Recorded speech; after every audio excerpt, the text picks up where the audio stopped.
चलो अभी ठीक है। तो NADH, NADPH और ATP हमें बनाना था। तो देखो सबसे पहले क्या होता है कि ये जो LHC है, देखो ये देखो, उसके लिए ये जो फॉस्फेट बनाना है इसको हम लोग बोलते हैं फॉस्फोराइलेशन। ATP या NADPH बनाने के प्रोसेस को हम लोग क्या बोलते हैं? फॉस्फोराइलेशन। ठीक है, इसमें एक खास बात यह है कि इलेक्ट्रॉन ट्रांसपोर्ट क्या ये बता रहे? वापस बोलो। इलेक्ट्रॉन ट्रांसपोर्ट बता रहे? हाँ हाँ बिल्कुल।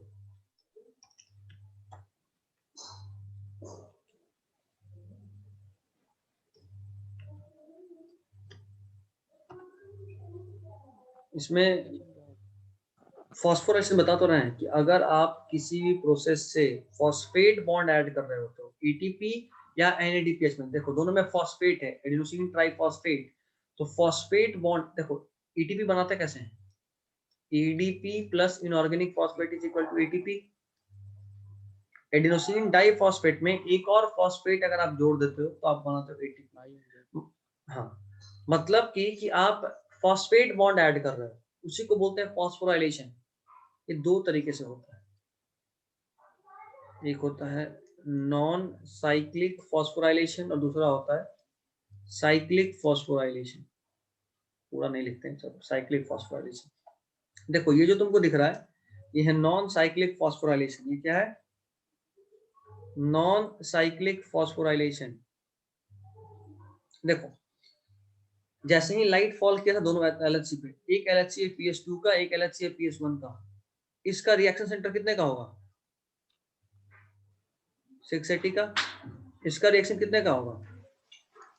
700 का। ठीक है, ये जो 680 का रिएक्शन सेंटर है उस पर देखो सबसे पहले लाइट फॉल किया, और लाइट जैसे ही फॉल किया तो देखो एक इलेक्ट्रॉन एक्साइट हुआ है ना, जंप किया हाई ऑर्बिट में। और जैसे ही वो हायर ऑर्बिट में जंप करता है वहां पे होता है इलेक्ट्रॉन एक्सेप्टर जो उस इलेक्ट्रॉन को पकड़ लेता है। LHC पे जैसे ही लाइट आया तो वो इलेक्ट्रॉन एक्साइट किया, इलेक्ट्रॉन जैसे ही एक्साइट किया तो इलेक्ट्रॉन जंप किया, इलेक्ट्रॉन जैसे ही जंप किया तो उसको ऊपर में इलेक्ट्रॉन एक्सेप्टर था जो उसको पकड़ लिया। अभी बोलो, नहीं बोल रहे थे समझ क्या आ कोई? रहा, नहीं समझ आ रहा। रुको, यहाँ देखो, यहाँ पे इलेक्ट्रॉन के जंपिंग हम लोग बात किए थे, देख रहे हो? हाँ यहाँ पे हाँ वही है, आरसी ये से वही, बिल्कुल आरसी RC से से जंप किया। और जैसे ही जंप किया देखो यहाँ पे भी एक एक्सेप्टर है ना, एक्सेप्टर जो उस इलेक्ट्रॉन को सबसे पहली बार एक्सेप्ट किया उसको हम लोग बोले प्राइमरी एक्सेप्टर। जो इलेक्ट्रॉन को सबसे पहली बार एक्सेप्ट करता है उसको क्या बोलते हैं?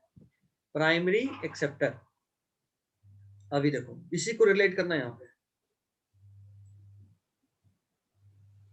देखो यहाँ से इलेक्ट्रॉन, ये वही LHC का RC है, RC से इलेक्ट्रॉन जंप किया, इलेक्ट्रॉन के जंप करने में पहली बार इलेक्ट्रॉन एक्सेप्टर, प्राइमरी एक्सेप्टर इसको एक्सेप्ट किया। देखो इलेक्ट्रॉन एनर्जी गेन किया था तो ऊपर भागा, जाहिर सा बात है अब भी ये ऊपर भागा है, लेकिन उसके बाद वो नीचे आ रहा है, देख रहे हो? LHC तक आ रहा है वापस से, और ये LHC इस बार किसका है?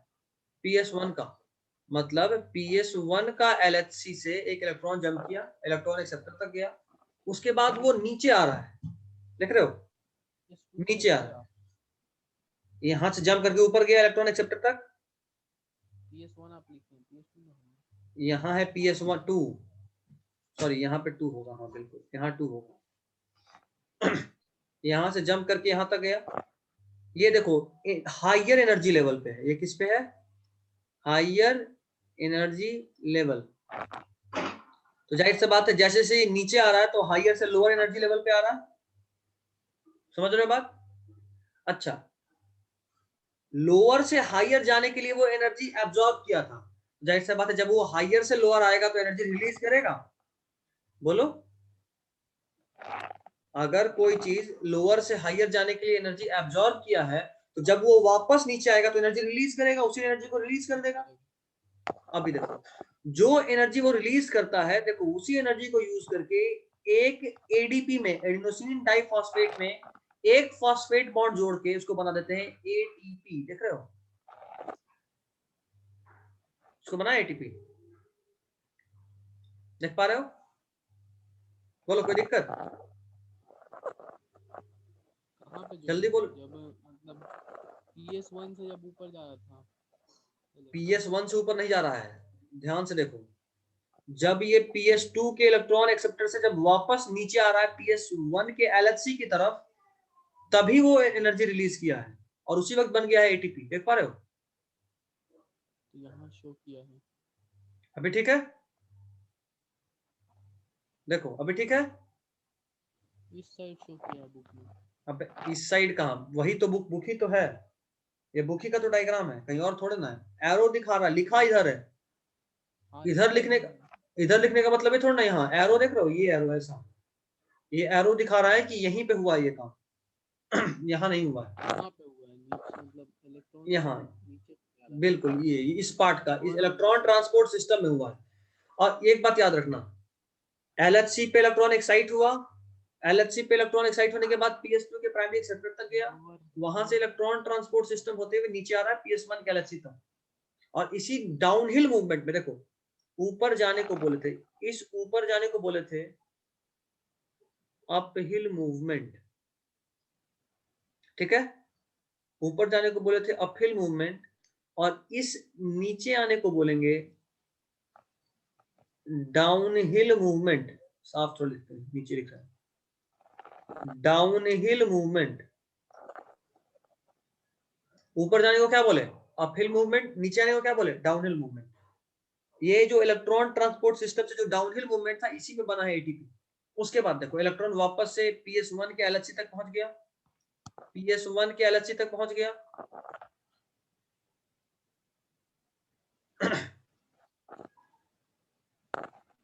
PS1 के LHC तक पहुंच गया। अब भी इस PS1 के LHC से देखो इलेक्ट्रॉन वापस से एक्साइट हुआ है, एनर्जी फिर यहाँ आ भी गिरा। देखो एनर्जी सिर्फ यही नहीं गिरा है। अच्छा, जितना लिखे उतना लिख चुके हो सब लोग? जितना अभी तक लिखे उसको लिख चुके हो? हाँ भैया लिख लिया। लिख लियो, ठीक है। तो हटा आ गया। देखो लाइट इस पे भी गिरा था, इससे भी इलेक्ट्रॉन एक्साइट हुआ, लाइट इस पे भी गिरा है। तो जब इस पे जो लाइट गिरा है, तो देखो ये इलेक्ट्रॉन जब यहाँ पहुंचा तो इसी लाइट को यूज करके वापस एक्साइट होके इस बार PS1 के एक्सेप्टर तक पहुंच गया, इलेक्ट्रॉन एक्सेप्टर तक। देख रहे हो? देख रहे हो नहीं देख रहे हो? जल्दी बोलो। ठीक है, मिटाइए ना, पूरा ही मिटा दे। ठीक, बोलिए। देखो लाइट यहाँ भी गिरा था, इस पे भी लाइट, यहाँ भी गिरा, इस पे भी। यहाँ जो लाइट गिरा उससे एक इलेक्ट्रॉन एक्साइट हुआ, ऊपर गया अपहिल मूवमेंट, फिर डाउनहिल मूवमेंट आया। अभी देखो ऊपर जाने के एनर्जी लिया था, एनर्जी एब्जॉर्ब किया, नीचे आने में एनर्जी रिलीज किया, फिर ऊपर जाना है तो फिर से इसको एनर्जी चाहिए ना। यहां से जो लाइट एब्जॉर्ब किया था उसके एनर्जी को यूज करके इलेक्ट्रॉन फिर से एक्साइट होता है और फिर से PS1 के प्राइमरी एक्सेप्टर तक पहुंचा। यहां के बाद फिर से वो डाउनहिल मूवमेंट में जाता है, और डाउनहिल मूवमेंट में जब जाता है तो देखो इस NADP प्लस में एक हाइड्रोजन को ऐड करा के उसको बना देता है NADPH। देख रहे हो? देखे? अब देखो इस पूरे कहानी का सार ये है कि एक बार जो इलेक्ट्रॉन PS2 के LHC से निकला, ऊपर गया PS1 के प्राइमरी एक्सेप्टर तक, फिर नीचे आया PS1 के रिएक्शन सेंटर तक इलेक्ट्रॉन ट्रांसपोर्ट सिस्टम होते हुए, और फिर ऊपर गया PS1 के इलेक्ट्रॉन प्राइमरी एक्सेप्टर पे, और फिर फाइनली चला गया NADPH के पास। मतलब ये कि एक बार जो इलेक्ट्रॉन लूज हुआ PS2 के LHC से, PS2 के LHC से वो वापस उसको नहीं मिला। देख पा रहे हो? जो इलेक्ट्रॉन लूज हुआ वही इलेक्ट्रॉन वापस उसके पास नहीं आया। ठीक है ये बात? कहाँ गया वो लिखा? NADPH, NADPH लिया, देख रहे हो? NADP प्लस था, NADP हाँ, प्लस था। NADP मत लिखे ना, NADH प्लस H प्लस लिखे ना, जा समझ में आता। जो है वही लिखेंगे, एक्स्ट्रा नहीं लिखेंगे। NADP प्लस था, उसमें अगर तुम एक इलेक्ट्रॉन ऐड करोगे, देखो ये इलेक्ट्रॉन को न्यूट्रलाइज करेगा और फाइनली बनाएगा NADPH। वही है, वही तुमको ये दिख रहा है। ठीक है? तो दो बात, नॉन साइक्लिक क्यों बोले? एक बार इलेक्ट्रॉन जो PS2 के LHC से रिलीज हुआ वो वापस उस तक नहीं आया, इसलिए इसको बोले नॉन साइक्लिक। अच्छा, नॉन साइक्लिक फोटोफॉस्फोराइलेशन में अभी वापस से लिख रहे हैं, देखो इधर लिख रहे हैं, कहानी सब समझा चुके हैं, बुक में सब कुछ लिखा हुआ है, हम की पॉइंट लिख रहे हैं साइड में। नॉन साइक्लिक फोटोफॉस्फोराइलेशन में दो मेन काम हुआ, एक तो यहाँ पे ETP भी बना, कब बना? ETS में बना। ETS क्या है? Electron transport system. ऐसा ही एक इलेक्ट्रॉन ट्रांसपोर्ट सिस्टम रिस्पायरेशन में भी पढ़े थे, ये दूसरा है, ये दूसरा है, याद रखना है, ये इलेक्ट्रॉन ट्रांसपोर्ट सिस्टम दूसरा है। दूसरा बात यहाँ पढ़े कि यहाँ पे NADPH भी बना, पढ़े पढ़े ना। तीसरी बात देखो, नॉन साइक्लिक में PS2 और PS1 दोनों इन्वॉल्व है। नॉन साइक्लिक फोटोफॉस्फोराइलेशन में PS2 और PS1 दोनों इन्वॉल्व है। देखो यहाँ पे देखो, ये भी इन्वॉल्व है और ये भी इन्वॉल्व है ना। तो नॉन साइक्लिक फोटोफॉस्फोराइलेशन में PS1 और PS2 दोनों ही इन्वॉल्व है। अभी देखो, एक खास बात यहाँ टर्म यूज होता है जेड स्कीम, देख रहे हो यहाँ एनसीईआरटी में भी लिखा हुआ है जेड स्कीम। इसका मतलब क्या है? साइड में तुम लिख सकते हो अगर मन कर रहा है तो। देखो, इलेक्ट्रॉन का जिगजैग मूवमेंट, पूरे को क्लियर कर रहे हैं एक बार। इलेक्ट्रॉन यहां से रिलीज हुआ, ऊपर गया, फिर नीचे आया और फिर ऊपर गया। ये इंग्लिश अल्फाबेट जेड को रिजेंबल कर रहा है। The movement of electron from reaction centre of PS2 to primary acceptor of PS2, then back to reaction center of PS1 via electron transport system, and then to primary acceptor of PS1 resembles the English alphabet Z, and that is why this scheme of movement of electron is also known as Z scheme. अभी ठीक है, कोई दिक्कत है? बोलो, जो दिख रहा है वही बस बोल दिया। देखो यहाँ लिखा हुआ, कहाँ है? This whole scheme of transfer of electron starting from PS2 uphill to the acceptor, down to the electron transport chain to PS1, excitation of electron transfer to another acceptor, and finally downhill to NADP plus, reducing it to NADH plus H plus is called Z scheme. Due to its characteristic shape, this shape formed when all the carriers are placed in sequence of redox potential scale. ये last वाला line और ज्यादा important है। ये shape कब form किया है? जब आप उसके एनर्जी लेवल के हिसाब से आप उसको सजाए हो। लोएस्ट एनर्जी लेवल, थोड़ा और ऊपर, थोड़ा और ऊपर, और ऊपर, फिर कम, फिर कम, फिर ऊपर, फिर ऊपर, फिर ऊपर, फिर कम। मतलब अगर हम उसके एनर्जी लेवल को लिखने का एक और तरीका है रिडॉक्स पोटेंशियल स्केल। इसको लिख सकते हैं एनर्जी लेवल के बेसिस पे जब अरेंज किए हैं तो पूरा जो ये जो लाइट रिएक्शन है ये इस जेट शेप में दिख रहा है। लाइट रिएक्शन का वो पार्ट ऊपर जाकर रहेगा ना पूरा। कौन सा ऊपर जाएगा? कहाँ पे? LHC।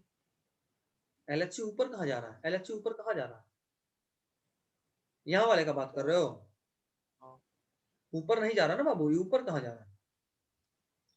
ये ऊपर थोड़ा ना है, यहां से नीचे गया, फिर नीचे आया, फिर ऊपर। देखो फिर हैंग मत किया हो, नहीं हैंग नहीं किया, ठीक। यहां से ऊपर गया, फिर नीचे आया, फिर ऊपर, फिर नीचे, ऊपर नीचे, ऊपर फिर नीचे, ऐसा है, ठीक है। तो नॉन साइक्लिक में कौन कौन इन्वॉल्व? PS1 PS2 दोनों इन्वॉल्व। दूसरा बात, इसमें ATP NADPH दोनों बनता है। तीसरा बात, यहीं पे जेड स्कीम देखने को मिलता है। तीन मेन काम हो गया। अच्छा, जेड स्कीम कब देखने को मिलता है? जब सारे जो कैरियर्स है उसको हम उसके रिडॉक्स पोटेंशियल स्केल के बेसिस पे सीक्वेंस करें या फिर एनर्जी लेवल के बेसिस पे सीक्वेंस करें।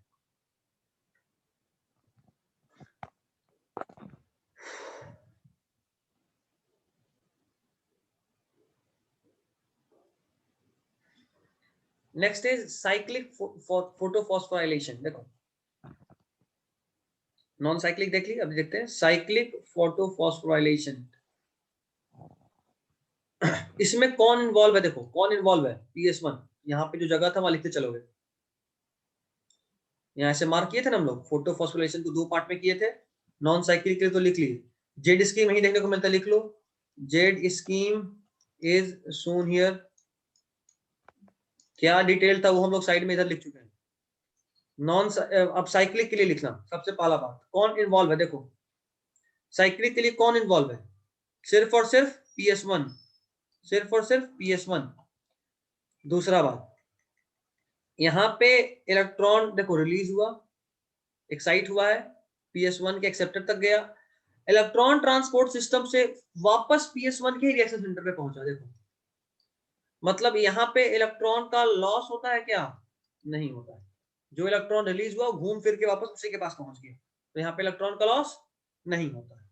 जो इलेक्ट्रॉन रिलीज हुआ वो घूम फिर के वापस वहीं पे पहुंच गया, इसलिए यहाँ इलेक्ट्रॉन का लॉस नहीं होता। एक बात, तो 2 बात देख लिए, पहला PS1 रिलीज है, इन्वॉल्व है, दूसरा इलेक्ट्रॉन का लॉस नहीं होता, तीसरा only ATP is formed here, only ATP is formed here। यहाँ क्या फॉर्म हो रहा है, देखो सिर्फ ATP, यहाँ सिर्फ कौन फॉर्म हो रहा है, only ATP is formed here, no NADPH formation. यहाँ NADPH का फॉर्मेशन हो रहा है क्या, नहीं हो रहा है। क्या बन रहा है, सिर्फ और सिर्फ ATP, सिर्फ और सिर्फ ATP, ठीक है।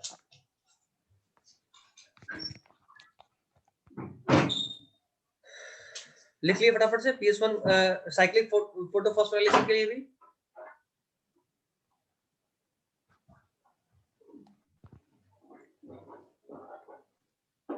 अच्छा याद रखना एक और इंपॉर्टेंट बात, साइक्लिक फॉस्फोराइलेशन तभी होता है, देखो नॉर्मली नॉन साइक्लिक फोटोफॉस्फोराइलेशन और साइक्लिक फोटोफॉस्फोराइलेशन दोनों होगा, लेकिन सिर्फ साइक्लिक, अगर कोई पूछे कि सिर्फ साइक्लिक फोटोफॉस्फोराइलेशन कब होता है, तो तभी होता है जब लाइट जो है वो 680 नैनोमीटर से एबव अवेलेबल हो।